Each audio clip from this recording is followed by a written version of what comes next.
النبي الأمي العربي القرشي الهاشمي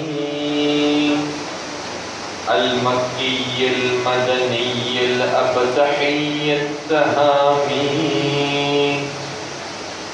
العبد المؤيد والرسول المسدد المصطفى الأمجد المحمود الأحمد حبيب إله العالمين أبي القاسم محمد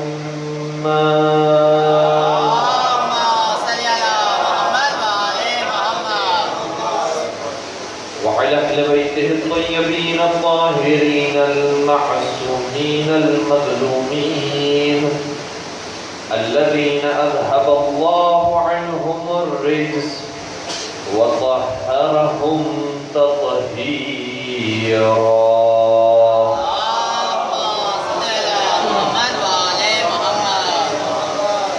ولعنة الله على أعدائهم أجمعين.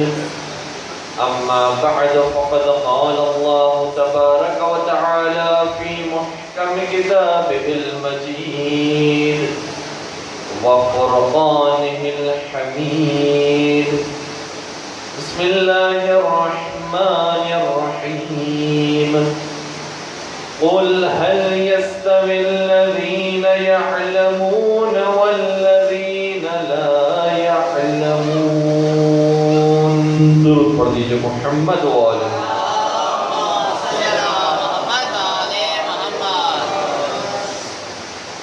عزیزان اکرام قدر قبل قابل ماشاءاللہ بہت خوبصورت انداز سے آپ کی خدمت فضائل و مصائب محمد و آل محمد کو بیان کیا. پروردگار ان کی کوشش کو قبول منظور فرمائے اور پروردگار آپ کی سماعتوں کو مزید نکھار نصیب فرمائے اور جب بھی زبان جاری ہو تو ذکر محمد و آل محمد کے لئے ذکر جاری ہو اور جب بھی یہ کان سنیں تو محمد و آل محمد کے فضائل کو سنیں.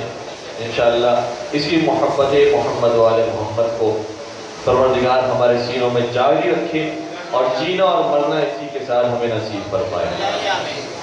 آج کی رات چونکہ شب جمعہ بھی ہے اور شب سرکار امام جعفر صادق علیہ السلام کی شہادت کی رات بھی ہے. چنانچہ مناسب سمجھتا ہوں کہ میں چھٹے سرکار کے حوالے سے آپ کی خدمت میں چند رائز کو بیان کروں اور پھر آپ کی زحمت کو تمام کروں. چونکہ آج کی رات کی مناسبت سے جو ہمیں مدعو کیا گیا ہے وہ اسی وجہ سے کیا گیا کہ چھٹے سرکار کے حوالے سے آپ کی خدمت میں بیان کیا جائے. ہم اپنے امام کو جب کہتے ہیں اور ہر امام کو اسی طریقے سے پکارتے ہیں، کہتے ہیں کہ امام جعفر صادق علیہ السلام. تو ہمارے امام کے نام کے آگے جو لفظ امام لگا ہے اور بہت سارے ایسے تھے جو چھٹے امام کے زمانے میں موجود تھے اور ان کے نام کے آگے بھی امام لگا ہے. تو اس امام میں کہ جو ہمارے امام کے نام کے آگے لگا ہے اور وہ امام کے جو ان کے نام کے آگے لگا ہے، زمین آسمان کا فرق. کیونکہ ہمارے امام کو جو ہم امام کہتے ہیں اور ان کے امام کو جو امام کہا جاتا ہے، اور عجیب بات یہ کہ یہ والی بات جو میں آپ کو بیان کر رہا ہوں یہ ہمارے عالم کی بات نہیں ہے، اہل سنت عالم دین نے میڈیا پر آ کر یہ بات کی. کہتے ہیں کہ جب ہم اپنے امام کو کہتے ہیں امام ابو حنیفہ، جب ہم اپنے امام کو کہتے ہیں امام مالک یا امام شافعی یا امام احمد ابن حنبل، تو ہمارے امام کے کہنے میں اور امام جعفر صادق کے امام ہونے میں زمین آسمان کا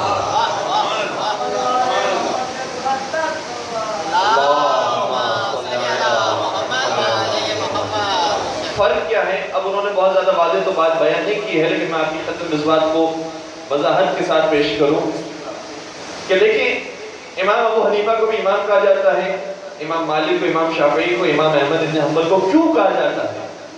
اس لیے کہا جاتا ہے کیونکہ انہوں نے علم فقہ کے اندر مہارت حاصل کی ہے اور وہ مہارت حاصل کی ہے کہ لوگوں کی نگاہ میں وہ امام کہلائیں. لیکن انہوں نے جو مہارت حاصل کی ہے وہ صرف محدود ہے علم فقہ کے ساتھ. ایک اور امام ہے جس کو وہ امام کہتے ہیں، وہ کون ہے؟ امام بخاری، امام مسلم، امام ترمذی، امام نسائی ان کو بھی امام کہا جاتا ہے. ان کو کیوں امام کہتے ہیں؟ اس لیے کہتے ہیں کہ امام بخاری نے جو کتاب لکھی ہے وہ احادیث پر مشتمل ہے اور ساری صحیح احادیث کو اپنے اعتبار سے انہوں نے جمع کرنے کی کوشش کی ہے. تو چونکہ انہوں نے احادیث پر کام کیا ہے اور علم حدیث کے امام ہیں اس لیے انہیں امام کہا جاتا ہے. ایک اور امام ہے جن کو امام کہتے ہیں، وہ کون ہے؟ جنہوں نے قرآن کریم کی تفسیر لکھی ہے تفسیر کبیر کے نام سے. اسے اصل نام اس کا مفاد الغیب ہے اور اس کے لکھنے والے کو بھی امام کہتے ہیں. وہ کون ہے؟ امام فخر الدین رازی. کیوں؟ کیونکہ انہوں نے علم تفسیر پر کام کیا. کسی نے علم فلسفہ اور الفاظ پر کام کیا ہے اسے بھی امام کہتے ہیں، جیسے امام غزالی. تو اس کا مطلب یہ ہو گیا کہ جو جس علم میں کام کر جائے اور مہارت رکھنے والا ہو اسے وہ اپنی اعتبار سے امام کہتے ہیں. علم تاریخ میں کسی نے کام کیا تو اسے امام طبری کہتے ہیں. علم فلسفے میں کام کیا تو امام غزالی کہتے ہیں. علم حدیث میں کام کیا تو امام بخاری کہتے ہیں. علم فقہ میں کام کیا تو امام ابو حنیفہ کہتے ہیں. تو ان کے یہاں امام کہا جاتا ہے ان کو کہ جس نے ایک علم میں محدود کام کیا ہو، اور ہم اپنا امام جب کہتے ہیں تو اسے امام کہتے ہیں جس نے ہر علم میں کمال کا کام کیا.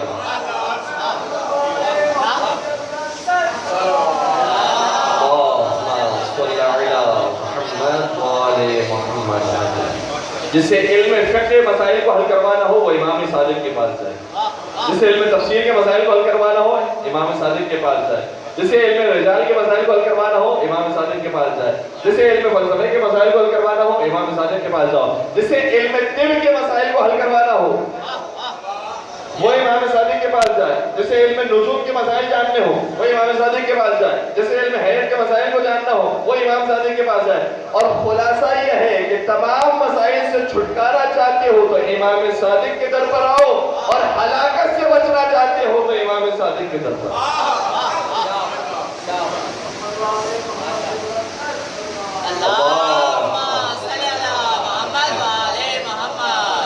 اور کسی نے کیا خوب کہا ہے کہ جو مانگنا ہے اسی در سے مانگ اے اکبر، یہی وہ در ہے کہ ذلت نہیں سوال کے بعد.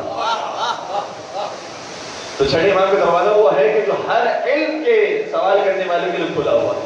اور واقعات اب کئی سارے ہیں. امام کے شاگردوں کی تعداد جو ابن عقدہ نے لکھی ہے اور بہت بڑے اہل سنت عالم دین، انہوں نے جو تعداد لکھی ہے 4000 افراد وہ تھے کہ جو امام کے درس میں بیٹھا کرتے تھے. اب مجھے نہیں معلوم کہ یہاں پر تعداد کتنی ہے، لیکن اگر 40 کے لگ بھگ ہے تو 400 کتنی ہوگی اور 4000 کتنی ہوگی. اور یہ جو شاگرد امام صادق ہوتے تھے وہ دنیا والوں کے لیے امام بنے ہیں. جب شاگردوں کا یہ مقام ہے تو استاد کا مقام کیا ہوگا. اور امام صادق کو جب درس دے رہے ہوتے تھے تو پیچھے ایک تختی لگی ہوتی تھی، جیسے یہاں پر بھی ایک تختی موجود ہے، ایک پینفلیکس موجود ہے، اور اس پر ایک شعر لکھا ہوتا تھا. جو بھی چہرے انور امام صادق کو دیکھتا تھا اس تختی کو بھی پڑھتا تھا. اس تختی پر ایک شعر لکھا تھا لیس الیتیم من مات والدہ ان الیتیم یتیم العلم والادب. ارے یتیم وہ نہیں ہے جو باپ سے محروم ہو جائے، یتیم تو وہ ہے جو علم اور ادب سے محروم ہو جائے. تو ہم تو اس در کے ماننے والے ہیں کہ جہاں پر اس قدر علم عروج پایا ہے. اور میں دوسروں کی کیا بیان کروں.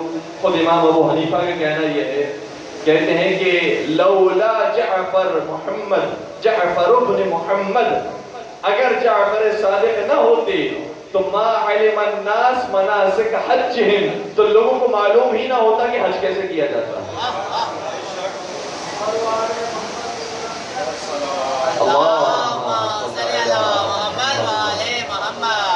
اور کہیں پر انہوں نے فرمایا ہے کہ لولا السنتان لہلک النعمان، اگر وہ 2 سال نہ ہوتے جو شاگردی امام صادق میں گزارے تھے تو نعمان ہلاک ہو جاتا. کیونکہ امام ابو حنیفہ کا اصلی نام کیا ہے؟ نعمان بن ثابت بن زودی. تو نعمان ہلاک ہو جاتا اگر شاگردی میں نہ آتا. اور مجھے کہنے دیجئے کہ پوری تاریخ کو دیکھ لیجئے، اگر ہلاکت کی باتیں نظر آئے گی تو وہاں نظر آئے گی، یہاں تو نجات کی باتیں نظر آئے گی. ہمارے ائمہ کا دروازہ وہ ہے کہ جو نجات دینے والوں کا ہے۔ کبھی وہ جملہ نظر آتا ہے کہ لولا علی لہلک عمر، کہ اگر علی نہ ہوتے تو ہم ہلاک ہو جاتی، اور کہیں یہ جملہ نظر آتا ہے کہ لولا سنتان لہلک النعمان، اگر جعفر صادق نہ ہوتے تو ہم ہلاک ہو جاتے۔ اس کا مطلب یہ ہوا کہ ان کے بزرگوں کو بھی نجات دی ہے تو ہمارے بزرگوں نے دی۔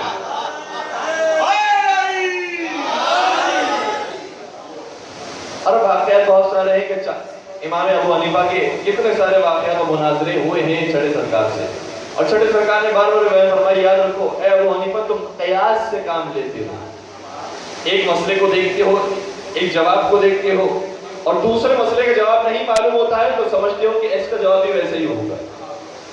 اور کئی مرتبہ اس طرح کے مناظرے ہوئے۔ امام نے ایک مرتبہ ابو حنیفہ سے کہا کہ یہ بتاؤ تمہارے نزدیک نماز بڑی عبادت ہے یا روزہ؟ اب سے لگا کہ فرزند رسول نماز بڑی عبادت ہے، نماز زیادہ اہمیت رکھتی ہے روزے کے مقابلے میں۔ امام نے اب اس کی بات کو توڑنے کے لیے، گرچہ نماز کی اہمیت زیادہ ہے روزے کے مقابلے میں، لیکن چونکہ جتنے مسائل نماز کے بارے میں سمجھتا ہے کہ وہی مسائل روزے کے بارے میں بھی ہیں، تو ایک سوال کیا پھر یہ بتاؤ کہ نماز اگر خواتین اپنے خاص ایام میں چھوڑ دیں تو اس کی تو کوئی قضا نہیں ہوتی، لیکن روزے اگر چھوڑ دیے جائے تو پھر اس کی قضا کیوں ہوتی؟ افضل تو نماز ہے، تو پھر روزوں کی بجائے نماز کی قضا ہونی چاہیے۔ پھر فرمایا یہ بتاؤ کہ قتل بڑا گناہ ہے یا نعوذ باللہ زنا بڑا گناہ ہے؟ کہنے لگا کہ فرزند رسول قتل بڑا گناہ ہے۔ امام نے فرمایا پھر یہ بتاؤ کہ جب قتل ہو رہا ہوتا ہے تو قتل کے بارے میں گواہی دینے کے لیے صرف 2 عادل مرد کافی ہوتے ہیں، لیکن اگر کہیں زنا ہوا ہے تو اس کو ثابت کرنے کے لیے 4 عادل مردوں کی گواہی کی ضرورت بھی پیش آتی ہے۔ اگر تم یہ کہتے ہو کہ قتل بڑا گناہ ہے تو اس کا مطلب یہ ہوا کہ اس کے لیے گواہوں کی زیادہ تعداد کی ضرورت ہونی چاہیے اور زنا کے لیے کم ہونی چاہیے، لیکن برعکس معاملہ ہے۔ امام نے ارشاد فرمایا اچھا یہ بتاؤ کہ وہ کون سا کلمہ ایسا ہے کہ جس کا آغاز ہوتا ہے کفر کے ساتھ، اختتام ہوتا ہے توحید کے ساتھ؟ عرض کرتا ہے فرزند رسول ایسا تو کوئی جملہ مجھے نہیں معلوم ہے۔ امام نے ارشاد فرمایا کیا کلمہ توحید بھی بھول گئے؟ کلمہ توحید ہی ہمیں سکھاتا ہے کہ لا الہ الا اللہ۔ لا الہ کا مطلب یہ ہے کہ تم کسی کو معبود نہیں مانتے، یہ کفر ہے، اور یہ کہہ دیا الا اللہ سوائے اس معبود حقیقی کے، ہی تو توحید ہے۔ پھر کئی سارے مناظرے ہیں، اس میں سے ایک مناظرہ یہ ہے کہ امام نے ارشاد فرمایا ابو حنیفہ یہ بتاؤ کہ پروردگار نے انسان کو آنکھ دی ہے، کان دی ہے، زبان دی ہے، اور ان تینوں چیزوں کے اندر پروردگار نے رطوبت رکھی ہے، نمی رکھی ہے۔ آنکھوں کے اندر نمی رکھی ہے، کان کے اندر نمی رکھی ہے، زبان کے اوپر نمی رکھی ہے، لیکن عجیب بات یہ ہے کہ آنکھوں کی جو نمی ہے اس کے اندر نمکینیت پائی جاتی ہے، نمکی پائی جاتی ہے۔ جو کانوں کی نمی ہے اس کے اندر تلخی پائی جاتی ہے، توجہ ہے۔ اور جو زبان کی رطوبت اور نمی ہے وہ بے ذائقہ ہے۔ امام نے ارشاد فرمایا یہ بتاؤ اس کے اندر مصلحت کیا ہے؟ اگر اس کے برعکس معاملہ ہو جاتا تو کیا کوئی نقصان ہوتا؟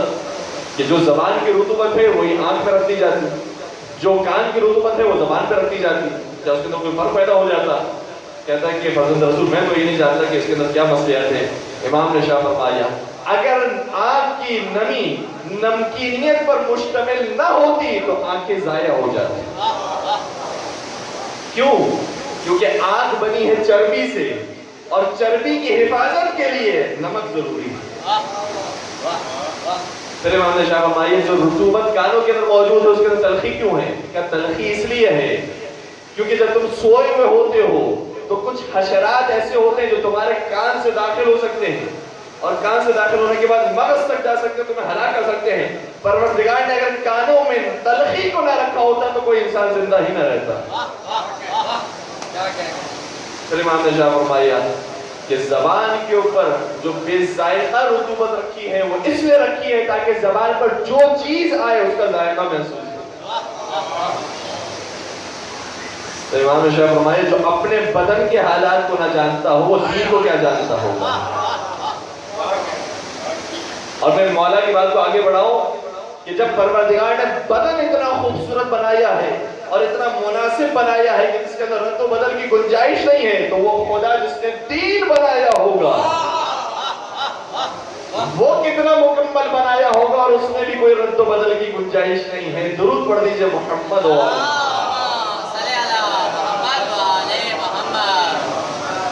تو کئی مرتبہ مناظرے ہوتے رہے ابو حنیفہ کے ساتھ، اور ایک مرتبہ خود ابو حنیفہ یہ نقل کرتے ہیں ظاہراً اہل سنت عالم دین جنہوں نے یہ کتاب لکھی سیر و اعلام النبلاء، علامہ ذہبی نے کتاب لکھی، اس کے اندر اس واقعے کو ذکر کیا۔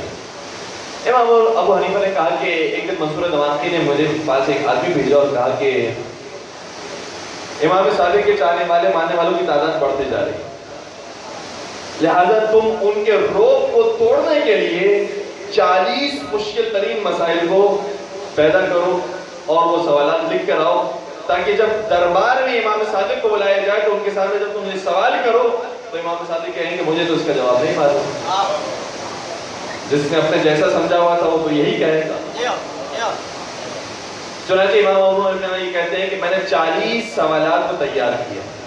اب دیکھیں ہم جیسا کوئی عام شخص ہوتا تو اپنے ذہن کے مطابق مشکل سوالات کو تیار کرتا۔ علم فقہ کا ماہر ترین شخص امام ابو حنیفہ مشکل ترین فقہی مسائل کو تلاش کر کے لے کر آتے ہیں، اور امام ابو حنیفہ ہی کہتے ہیں کہ جب میں دربار میں داخل ہوا تو میں نے کیا دیکھا کہ منصور دوانقی بھی بیٹھا ہوا ہے اور ان کے پہلو میں امام صادق بھی بیٹھے ہیں۔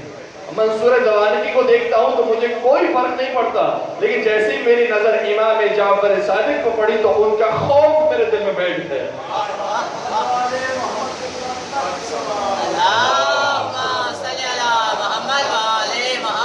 اور وہ روب تھا کہ میں سوالات پیش کرنے میں ڈر گیا، اور پھر منصور دوانقی نے کہا کہ کیوں تمہارے کچھ سوالات نہیں تھے جو تم حل کروانا چاہتے تھے؟ لہذا اچھا موقع ہے، فرزند رسول موجود ہے، امام صادق موجود ہے، تم اسے سوالات کے جوابات معلوم کرو۔ تو کہتا ہے کہ ہاں میں نے سوالات کو تیار کیے تھے، میں چاہتا تھا کسی عالم دین سے معلوم کروں، تو بہترین موقع ہے، آپ سے سوالات کا حل جاننا چاہتا ہوں۔ امام صادق نے کہا پوچھو، اور یہ واحد ہمارے امام ہیں کہ جنہوں نے مولائے کائنات کے بعد کہا ہے سلونی قبل ان تفقدونی، یا علی مرتضیٰ نے کہا ہے جو تاریخ میں موجود ہے اور ثبت ہوا ہے، ورنہ کہا تو سب نے ہوگا اور یہ اعجاز تو سبھی کے پاس موجود ہے، لیکن جو بات تاریخ میں موجود ہے وہ صرف دو اماموں کے بارے میں ہے۔ یا علی مرتضیٰ نے منبر کوفہ پر آنے کے بعد کہا ہے سلونی قبل ان تفقدونی، یا امام صادق نے منصور دوانقی کے دربار میں کہا ہے سلونی قبل ان تفقدونی، پوچھو مجھ سے قبل اس کے کہ تم مجھے کھو بیٹھو۔ لہذا سوال کرنا شروع۔ اب آپ ولائی مجمع ہے اور عاشقین امام صادق کا مجمع ہے، یہ بات تو آپ سمجھ ہی گئے ہیں کہ واقعے کا اختتام کس پر ہوگا، کہ امام نے سارے سوالات کے جوابات دے دیے ہوں گے، لیکن کمال اس سے زیادہ ہو گیا۔ امام ابو حنیفہ کہتے ہیں کہ نہ صرف یہ کہ امام جعفر صادق نے میرے ایک ایک سوال کا صحیح جواب دیا، بلکہ ہر سوال کے جواب میں فرماتے تھے کہ اس سوال کے جواب میں تیرا نظریہ یہ ہے، مدینے والوں کا نظریہ یہ ہے، اور ہم اہل بیت کا نظریہ یہ ہے۔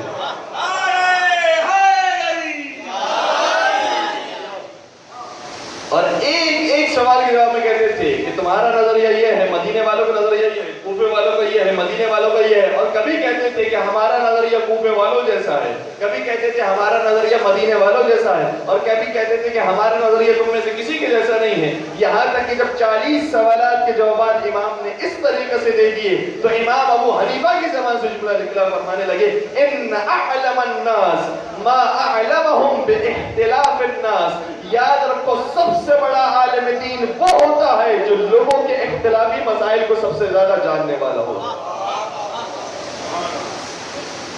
جس کے پاس صرف فقہ جعفری کا علم نہ ہو، جو فقہ حنفی کو بھی جانتا ہو، فقہ مالک کو بھی جانتا ہو، فقہ شافعی کو بھی جانتا ہو، فقہ حنبلی کو بھی جانتا ہو، اسے کہا جاتا ہے اپنے زمانے کا سب سے بڑا امام۔ تو امام جعفر صادق علیہ السلام کا کمال یہ ہے کہ نہ صرف یہ کہ اپنے زمانے میں انہوں نے مکتب اہل بیت کو پیش کیا ہے، بلکہ تمام مکاتب کے بارے میں بیان کیا ہے کہ ہم سے پوچھیں۔ ہم بیان کرتے ہیں کہ امام ابو حنیفہ کا نظریہ کیا ہوگا تمہارے مسئلے میں، اور پھر امام صادق کی کئی سارے اور واقعات ہیں. خود امام ابو حنیفہ کا جملہ یہ ہے، کہتے ہیں کہ ما رأیت افقہ من جعفر ابن محمد، میں نے اپنی زندگی میں امام جعفر صادق سے بڑا فقیہ اور مجتہد اور اپنے زمانے کا سب سے بڑا عالم دین نہیں دیکھا. تو ہم تو ان کو مانتے ہیں کہ جو ان کے استاد ہوتے ہیں اور جو ان کو سکھاتے ہیں. کسی نے کیا خوب کہا کہ ہمارے اماموں کا شیوہ یہی ہے کہ جب بھی کوئی سوال کرنے آتا تھا تو بے جواب نہیں جاتا تھا. کسی نے کیا خوب کہا، کہتا ہے کہ حوالہ یاد نہیں، کتاب سوچنے دو، کہاں سے پوچھ رہے ہو نصاب سوچنے دو. علی کی زندگی میں کوئی ایسا سوال تو لاؤ کہ جب علی نے کہا ہو جواب سوچنے دو.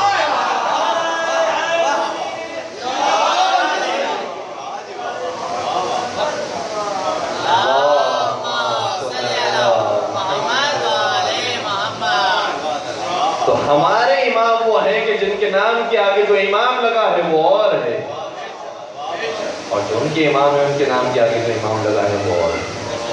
اور جس طریقے سے ہماری فقہ کو فقہ جعفری کہا جاتا ہے، ان کی فقہ کو فقہ حنفی کہا جاتا ہے، مالکی کہا جاتا ہے، شافعی کہا جاتا ہے، تو دونوں فقہ ہیں. ہماری بھی فقہ ہے فقہ جعفری، ان کی بھی فقہ ہے فقہ حنفی، لیکن دونوں فقہ کے اندر بھی زمین آسمان کا فرق ہے. کیوں فرق ہے؟ فرق اس لیے ہے کہ مجھے بتائیں امام ابو حنیفہ کی ولادت کب ہوئی ہے؟ سن 80 ہجری میں ولادت ہوئی ہے، اور رسول کی وفات کب ہوئی ہے؟ سن 11 ہجری میں. تو سن 11 ہجری سے سن 80 ہجری تک کون سی فقہ پر فقہ حنفی والے عمل کر رہے ہیں؟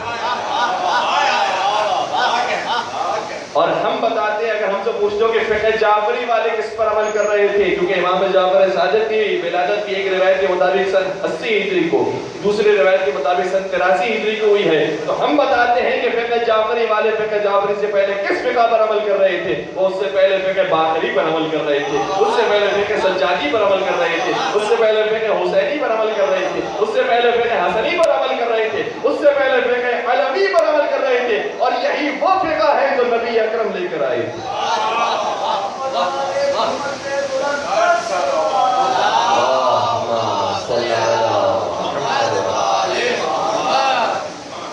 تو ہماری فقہ بھی اور ہے، ہمارا امام بھی اور ہے. اور پھر یہ امام ابو حنیفہ کے بارے میں باتیں تھیں. امام مالک کے بارے میں سنیے. امام مالک کی ولادت کچھ عرصے کے بعد ہوئی. تقریباً جب چھڑے سرکار 15 سے 20 سال کی عمر میں تھے، اس وقت امام مالک کی ولادت ہوئی. لہذا جب وہ جوان ہوئے ہیں، شاگردی میں آئے ہیں، ملاقات ہوئی ہے، امام مالک بھی بہت مرعوب ہوئے ہیں چھٹے سرکار سے. ان کی زبانی یہ جملہ نکلا ہے، فرماتے ہیں کہ ما رأت عین ولا سمعت اذن ولا خطر على قلب بشر افضل من جعفر ابن محمد الصادق علما وعبادتا وورعا. امام مالک کے جملے ہیں. امام مالک یہ کہتے ہیں کسی آنکھ نے نہیں دیکھا ہے اور کسی کان نے نہیں سنا ہے اور کسی بشر کے دل کے اندر یہ خیال نہیں آیا ہے کہ کوئی ایسی ہستی بھی ہو جو امام جعفر صادق سے افضل پیدا ہوئی. علم کے اعتبار سے، عبادت کے اعتبار سے، تقوی پرہیزگاری کے اعتبار سے. آپ نے علم کے اعتبار سے تو سن لیا امام ابو حنیفہ کے حوالے سے، اب عبادت کے اعتبار سے سنیے، اخلاق کے اعتبار سے سنیے کیا اخلاق تھا امام صادق کا.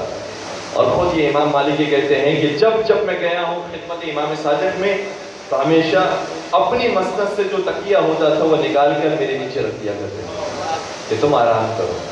اور کہتے ہیں کان کثیر التبسم والمزاح، یہ امام صادق بہت مسکرایا کرتے تھے اور مزاح کیا کرتے تھے.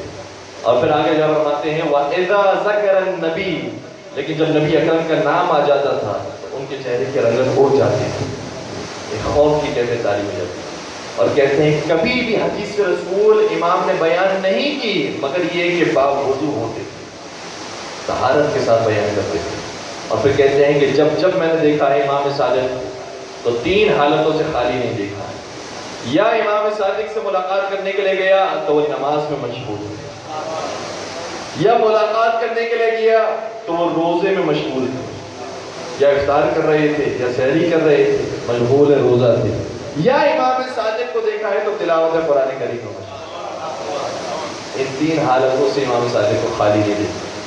اور کہتے ہیں میں اتنا متاثر تھا، اتنا خوش ہوتا تھا امام صادق سے ملاقات کر کے کہ ایک مرتبہ میں حج پر امام صادق کے ساتھ کہتے ہیں جب حج کا سفر ہم نے کیا ہے، ہم پہنچے اس مقام پر کہ جہاں پر احرام باندھا جاتا ہے اور جہاں سے تلبیہ پڑھا جاتا ہے اللہم لبیک لبیک اللہم لبیک. مسجد شجرہ میں ہم موجود تھے، احرام پہننے والے تھے. ہم نے دیکھا کہ سب احرام پہن رہے ہیں، باندھ رہے ہیں احرام، لیکن میری نظر امام صادق پر پڑی. میں دیکھ رہا تھا امام صادق کیا کرتے ہیں. تو میں نے کیا دیکھا کہ امام نے احرام تو پہنا ہوا ہے لیکن زبان سے جملے جاری نہیں ہو رہے کہ لبیک اللہم لبیک، یہ جملے جاری نہیں ہو رہے. میں امام کے قریب آیا، میں نے عرض کیا کہ اے امام صادق، آپ کی زبان سے جملے جاری نہیں ہو رہے، آپ نہیں یہ جملے جاری کر رہے کہ لبیک اللہم لبیک. سنیں کہ امام نے کیا شاہ فرمایا، وہ جو اس عرفان کی منزل پر فائز ہو، جو اس اخلاق اور تقوی پرہیزگاری کی منزل پر فائز ہو، اس کا جملہ یہ ہے. امام شاہ فرمانے لگے اے مالک یاد رکھو کہیں ایسا نہ ہو کہ میں نے خدا کو کہا لبیک اللہم لبیک اور وہاں سے آواز آ جائے لا لبیک ولا سعدیک. یہ خوف تاریخ لہذا میں نے جملے ادا نہیں کیے. تو امام صادق کا عرفان وہ عجیب منزل پر فائز تھا. اور خود امام مالک یہ کہتے ہیں کہ واقعا سجدہ ہی یہ لقب امام صادق کو کہ کہا جائے جعفر صادق. امام صادق تھے، کیوں؟ کہتے ہیں اس لیے کہ کان واللہ اذا قال صدق، کیونکہ امام صادق جب بھی کوئی بات کہتے تھے بہت زیادہ سچی بات کرتے تھے. اور ایک مرتبہ میں نے ان کی خدمت میں سوال پیش کیا کہ مولا یہ بتائیے اگر کوئی شخص ماہ رجب کا روزہ رکھتا ہے تو اس کی کیا فضیلت ہے؟ تو امام نے سنیں گے کیا فرمایا؟ نہ صرف یہ کہ وہ حدیث سنائی ہے کہ جو نبی اکرم کی حدیث تھی، بلکہ سلسلہ سند کو سنایا. فرمانے لگے یہ جو میں بات بیان کر رہا ہوں یہ میرے بابا نے بیان کی ہے اور میرے بابا نے میرے جد سے سنی. اور پھر حدیث بیان کی. فرمایا کہ نبی اکرم نے شاہ فرمایا ہے کہ من صام فی رجب، کوئی شخص اگر ماہ رجب کے اندر روزہ رکھتا ہے ایمان و احتسابا، ایمان کی حالت میں اور محاسبہ کرتے ہوئے روزہ رکھتا ہے تو اس کے لیے پروردگار سارے گناہوں کو معاف کر دیتا ہے. پھر میں نے سوال کیا شعبان کی فضیلت کے بارے میں کوئی حدیث سنائیے کہ شعبان میں اگر کوئی روزہ رکھتا ہے تو اس کی کیا فضیلت ہے. تو پھر یہ بیان نہیں کیا کہ میں نے اپنے بابا سے سنا ہے انہوں نے اپنے جد سے سنا ہے، بلکہ فرمانے لگے کہ میں نے اپنے بابا سے سنا ہے اور انہوں نے اپنے بابا سے سنا ہے اور انہوں نے اپنے جد سے سنا. جو سلسلہ سند ہوتا تھا وہ ویسے ہی بیان کرتے تھے کہ جیسا انہیں حاصل ہوا ہوتا تھا. اور پھر اس کے بارے میں وہی حدیث بیان فرمائی کہ اگر کسی شخص نے ماہ شعبان کبھی کوئی روزہ رکھا ہے ایمان کی حالت میں، احتساب کی حالت میں، غفر اللہ، پروردگار اس کے سارے گناہوں کو معاف کر دے گا. تو یہ امام صادق کا تقوی و پرہیزگاری تھی. اور جو ہم کہتے ہیں امام جعفر صادق، اس میں امام کے معنی بھی اور ہیں اور صادق کے معنی بھی اور ہیں. چوتھے سرکار امام زین العابدین علیہ السلام کی خدمت میں شخص ہے اور بڑا خوبصورت سوال کیا، کہا کہ آپ نے فرمایا کہ امام جعفر صادق کو صادق کہا جائے گا. ایک مرتبہ سوال کرنے والے نے کہا کہ مولا یہ بتائیے کہ آپ سب کے سب صادق نہیں ہیں؟ آپ بھی صادق ہیں، آپ کے بابا بھی صادق ہیں، آپ کے دادا بھی صادق ہیں، آپ کی ساری اولاد صادق ہے، پھر کیوں انہیں صرف صادق کہا جائے گا؟ تو امام نے شاہ فرمایا یاد رکھو امام جعفر صادق ہی کی نسل سے ایک اور جعفر پیدا ہوگا جو صادق نہیں ہوگا. وہ کون ہے؟ وہ ہے کہ جو زمانے کے امام کا چچا اور امام حسن عسکری کا بھائی اور 10 سرکار کا بیٹا ہے، یہ جعفر ہے جو 11ویں امام کی نماز جنازہ پڑھنے کے لیے آگے بڑھا تھا اور زمانے کے امام نے اس کے دامن کو کھینچ کر ایک طرف کر دیا تھا اور خود اپنے بابا کی نماز جنازہ پڑھائی تھی اور اس کا نام جعفر تھا. لیکن وہ جعفر صادق نہیں تھا، وہ جعفر ایک کذاب تھا. لیکن ہمارا پوتا جو جعفر پیدا ہوگا وہ جعفر صادق ہے.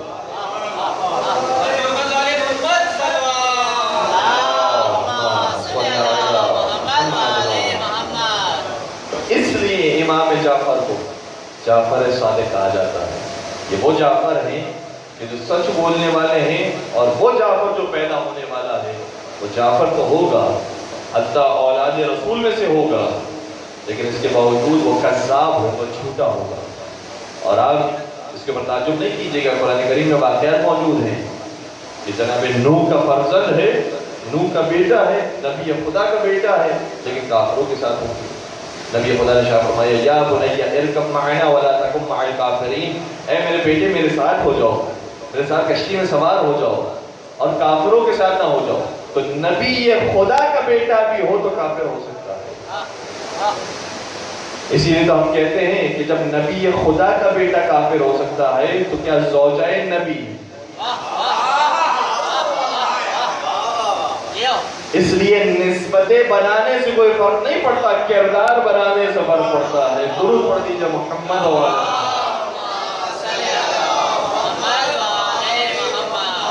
اچھا چھٹے سرکار ہی کے زمانے میں وہ واقع پیش آئے کہ بنی امیہ کی حکومت ختم ہوئی ہے اور بنی عباس کی حکومت قائم ہے۔ اور یہ بھی عجیب بات ہے مسلمانوں کی، بنی عباس نے باقاعدہ مقابلہ کیا ہے، قیام کیا بنی امیہ کے خلاف، ان کی گردنیں اڑائی ہیں، ختم کیا ہے انہیں، لیکن عجیب بات یہ ہے کہ بنی امیہ والوں کو بھی رضی اللہ کہتے ہیں، بنی عباس والوں کو بھی رضی اللہ کہتے ہیں، قاتل کو بھی رضی اللہ کہتے ہیں، مقتول کو بھی رضی اللہ کہتے ہیں۔ لیکن یہ جو واقعہ ہو گیا، اس دوران کئی مرتبہ امام صادق کے پاس لوگ آتے تھے، کہتے تھے کہ مولا آپ قیام کیوں نہیں کرتے، آپ حکومت کیوں نہیں حاصل کرتے؟ تو کئی مختلف جوابات ہیں جو دیے ہیں۔ ایک مرتبہ سہل ابن حسن خراسانی آیا ہے امام کی خدمت، کہنے لگا کہ ایران کے علاقے میں 1,00,000 کی تعداد میں لشکر تیار ہے آپ کی نصرت کرنے کے لیے، بس آپ کے ایک اشارے کا منتظر ہے، آپ کہیں کہ قیام کرنا ہے، ہماری حکومت قائم کرنی ہے، تو یہ حکومت قائم کرنے کے لیے کھڑے ہو جائیں۔ امام نے کہا واقعا 1,00,000 چاہنے والے اور ماننے والے موجود ہیں کہ آپ کے حکم کتابیں ہیں۔ امام نے سوال کیا، کہا یہ بتاؤ ان 1,00,000 میں تم بھی شامل ہو؟ آپ کا بتایا کہ فرزند رسول میں تو سردار ہوں، میں کیوں نہ شامل ہوں گا؟ امام نے شاہ فرمایا پھر ہمارا حکم سنو کہ اس تنور میں داخل ہو جاؤ، تنور آگ کا جلتا ہوا تنور کا اس تنور میں داخل ہو جاؤ۔ کہتا ہے کہ فرزند رسول گستاخی ہو گئی، معاف فرما دیجیے گا۔ امام نے کہا کوئی بات نہیں، بس یہاں پر امام کا جملہ تھا کہ ہارون مکی داخل، امام کے ایک سچا جانے والا داخل ہوا، اور جیسے ہی حضرت امام کے اندر داخل ہوا، امام نے ہارون سے محاذہ کہا اے ہارون تنور میں چلے جاؤ۔ کوئی سوال نہیں کرتے ہیں، امام کے حکم پر تنور میں داخل ہو گئے، اور جب وہ تنور میں داخل ہو گئے تو وہ تو پریشان نہیں تھے، یہ پریشان ہونے لگے۔ کہنا کہ کیسا عجیب آدمی، نہ کوئی سوال کیا، نہ کوئی بات پوچھی کہ میری سزا کیا ہے، مجھے کیوں یہ کہا جا رہا ہے کہ تنور میں داخل ہو جاؤ، اور داخل ہو گیا۔ امام نے اسے پوچھا کہ بتاؤ ایران کے حالات کیسے ہیں، فلاں کی کیا حالت ہے، اور فلاں کی کیا طبیعت ہے، اور فلاں کیسے زندگی گزار رہا ہے، یہ پریشان ہوتے جا رہے ہیں، جیسے جیسے وقت گزرتا جا رہا ہے پریشانی بڑھتے جا رہی ہے۔ امام نے محسوس کر لیا کہ اب یہ بہت پریشان ہو گیا۔ امام نے کہا جا کر تنور میں دیکھو، اور جیسے یہ تنور کے دہانے پر پہنچا تو کیا دیکھا؟